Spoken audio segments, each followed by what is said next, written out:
Assalamualaikum warahmatullahi wabarakatuh. Sahabat-sahabat dan kawan-kawan sekalian, kali ini saya ingin nak menceritakan pasal perjalanan saya ke Danau Tauban, ya. Danau Tauban, Taube, orang kata Taube, ya. Jadi Danau Tauban ni sebenarnya kaya dengan sejarah. Saya lama duduk di Kelantan waktu sekolah dulu, tapi saya tak pernah dengar nama kerajaan Cermin, ya. Apalagi pasal sebuah kerajaan yang besar, saya tak pernah dengar. Dan kedudukannya adalah di pendalaman, ya, di antara Tanah Merah dengan Pasir Mas.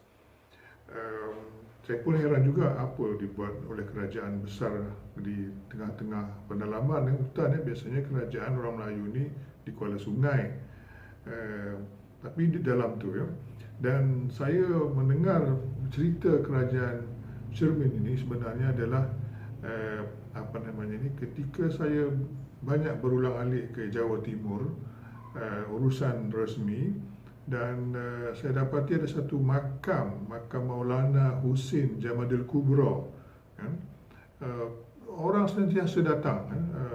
Makam ini di Triwulan dekat Mojokerto, iaitu ibu negara kerajaan Mojopahit dahulu.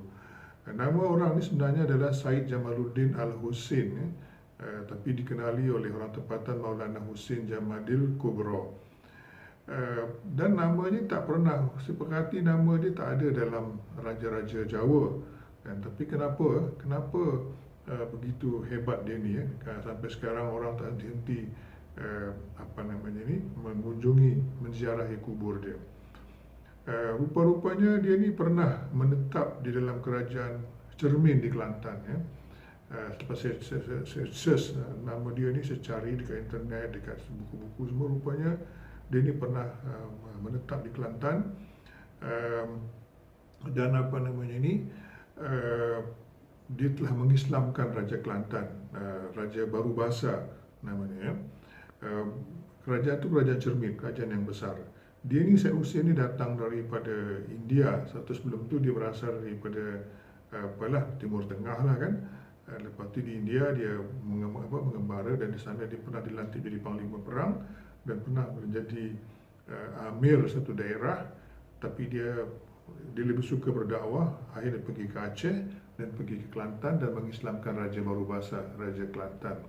Dan Raja Kelantan ini jadi Islam, telah mengahwinkan adik dia, ya, nama dia Puteri Linang Cahaya, kan, dengan Syed Husin ni, kan.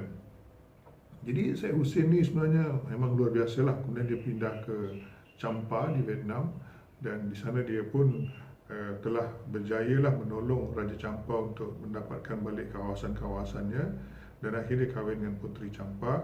Dan dia selalu ulang-alik juga ke Kelantan lah, dan akhirnya dia pergi ke Jawa Timur, ke Surabaya, dan di sana dia telah meneruskan dakwah dia, dan akhirnya dia balik semula ke Kelantan. Dia kahwin sekali lagi dengan Puteri Sahira, ya, Puteri Kelantan juga daripada kerajaan Cermin, dan akhirnya mereka berdua ni telah dikurniakan seorang anak, nama dia Syed Malik Ibrahim. Syed Malik Ibrahim pun amat terkenal di Surabaya, di Indonesia. Dia Sunan Grisik, tak silap saya, dan dia adalah sebenarnya Wali Songo yang pertama, kan. Dialah banyak mengembangkan Islam di Jawa, dan akhirnya dia dengan keturunan dia semua dan kawan-kawan dia dapat mengislamkan seluruh Pulau Jawa, ya. Itulah hebatnya Syed Husin, dan sebenarnya dia pernah menetap di Tauban ni, di Tauban. Dan juga satu lagi yang menghairankan saya, kenapa Sultan Brunei buat masjid ni? Dulu betul lah kawasan ni kawasan pusat pemerintahan, tapi sekarang ni tak ada apa, kan. Nak pergi ke kawasan tu, ya Allah, jalan sempit dan jauh, kan. Naik kereta pun sempit sangat jalan dia. Tak ada penempatan pun, kan, kecuali adalah 1, 2, 3 rumah kampung. Tiba-tiba Sultan Brunei pergi buat masjid kat situ, kan. Rupa-rupanya bila saya selidik lagi, Sultan Brunei ni sebenarnya adalah keturunan Syed Husin, dan juga dengan isteri dia Puteri daripada kerajaan Cermin tadi, ya. Di Kerajaan Cermin ni sebenarnya taklah panjang sangat umurnya macam Sultan, macam Sriwijaya kan, tapi panjang jugalah. Sang Tawal raja yang pertama ya, bermula tahun 1267 dan akhirnya kerajaan ini dilanda oleh Kerajaan Siam Sayutaya pada tahun 1465 ya. Jadi raja dia Sang Tawal. Saya dapatkan makluman daripada Pecinta Sejarah Kelantan ya, Persatuan Pecinta Sejarah Kelantan. Kedua tu Baru Bahasa. Baru Bahasa ni lah yang telah diislamkan oleh Said Husin tadi. Dan apa namanya ni, Said Husin kahwin dengan adik dia lah kan. Dan juga dia pernah bergabung dengan Mojopahit ya, kerajaan dia. Dan akhirnya apa namanya ni, Sultan dia digantikan oleh Sultan Bakisah. Dan Sultan Bakisah ni pula ada apa namanya ni, anak dan kahwin juga dengan Said Husin ya, Said Husin. Panjang ceritanya, tapi saya tak nak ceritalah panjang-panjang pasal masa tersingkat sangat ya. Kemudian semasa zaman Baru Bahasa ni, kerajaan ini punya besar ya, melalui sistem mandala atau persekutuan. Dia telah bersekutu dengan Kedah, Gangga Negara itu Perak, Pasai, Lamuri di Aceh, Patani kan. Jadi apa namanya ni, jadi besarlah, dan dia pernah menjadi Yang di-Pertuan Agong. Dan cerita ni sebenarnya tercatat dalam sebuah batu bersurat di Aceh ya, mengatakan bahawa kewujudan kerajaan yang yang besar ini ya. Dan memang kaya, kerajaan amat kaya pada waktu itu. Sebab kalau kita lihat kawasan hulu Kelantan ni banyak emas. Saya ingat dulu, kalau 4 tahun dulu kalau balik ke Kelantan tu, ramai orang pergi mendulang emas ya, dengan hanya menggunakan kuali dan mesin pump dengan cangkul dapat emas. Dan ramai tukang-tukang emas berkhemah di tepi jalan untuk membeli emas daripada pendulang-pendulang emas ini ya. Jadi apa namanya ni, dan juga Kerajaan Cermin ini juga pernah bergabung dengan Sriwijaya, dan cucu Said Husin itu Said Ali Nurul Alam ya, telah dilantik menjadi wakil Kerajaan Mojopahit pada tahun 1432 dengan gelaran Arya Patih Gajah Mada. Jadi kadang-kadang dalam sejarah kalau di Tanah Melayu ni bila sebut Gajah Mada, belum tentu Gajah Mada yang di Trawulan atau di Mojokerto tu ya, boleh jadi Gajah Mada yang di Kelantan ya. Jadi kalau dalam saya lihat ni dalam pencipta sejarah Kelantan ni ada silsilah dia, macam-macam lah sini kan, daripada Said Husin ni kahwin dengan adik Sultan Baru Bahasa, Raja Baru Bahasa, dan keturunan-keturunannya menjadi orang hebat-hebat lah, banyak menjadi yang telah menjadi orang hebat-hebat. Di antaranya ya Sultan Kelantan lah kan, ataupun Sultan kerajaan yang sebelumnya, Kerajaan Jembal ya, dan juga beberapa orang raja-raja di Champa kan, dan juga Wali Songo kan, di antara wali-wali Songo itu adalah keturunannya ya. Dan apa namanya ni, termasuklah Sunan Gunung Jati ya, Sunan Gunung Jati, Sunan Ampel, semua ni adalah keturunan apa namanya ni, Said Husin dengan anak Raja Kelantan tadi kan.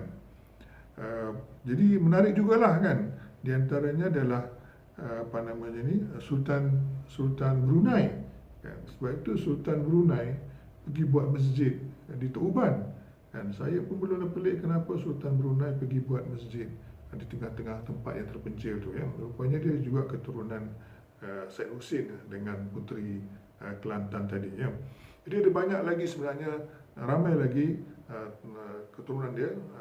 Nik ya, orang nama Nik itu pun adalah keturunan dia. Sebab masa tu di Vietnam, di Champa, nama Said ni agak berbahaya sikit, boleh jadi target dibunuh oleh orang ya. Jadi mereka tak guna nama Said, guna nama Nik ya. Jadi satu lagi yang menarik kan, ketika saya sekolah dulu, saya selalu pergi sembahyang di masjid Kampung Laut ni, dan buat Qiyamul Lail bersama kawan-kawan saya kan. Masjid ini asalnya memang di Kampung Laut, tapi sekarang dia di Lampuri ya. Dia asalnya dibuat oleh Said Husin ya. Said Husin pada dulu lebih kurang 600 tahun dulu ya. Jadi Said Husin selalu ulang-alik dari Champa ke Kelantan, dan juga dari Surabaya ke Kelantan. Dan Kampung Laut lah tempat dia berlabuh. Dan masjid Kampung Laut ni asalnya dia dibina oleh Syed Hussein. Jadi sekarang ada kat Nilampuri ya. Dan pada waktu itu saya tak tahu yang ini adalah masjid yang amat bersejarah. Saya hanya datang sembahyang dan juga kadang-kadang dengan kawan-kawan kami buat qiyamul kat situ. Jadi siapa yang ingin berminat pergi mendalami, bolehlah pergi ke Tok Uber dan bolehlah jumpa dengan Persatuan Sejarah Kelantan dan juga mungkin dengan Persatuan Sejarah yang tahu pasal Wali Songo, sebab dia berkait rapat sangat sebenarnya dengan Kerajaan Cermin ini ya. Jadi Kerajaan Cermin ini memang dulu sangat kaya kalau ikut catatan diplomat Cina dan juga catatan diplomat lain Arab kan. Istananya tu dibalut dengan emas ya, dan dihiasi dengan daun-daun emas ya. Jadi itulah kehebatannya, tapi mungkin kita tak tahu sebab tidak tuliskan dalam sejarah masa kita sekolah dulu. Sekian, Assalamualaikum warahmatullahi wabarakatuh.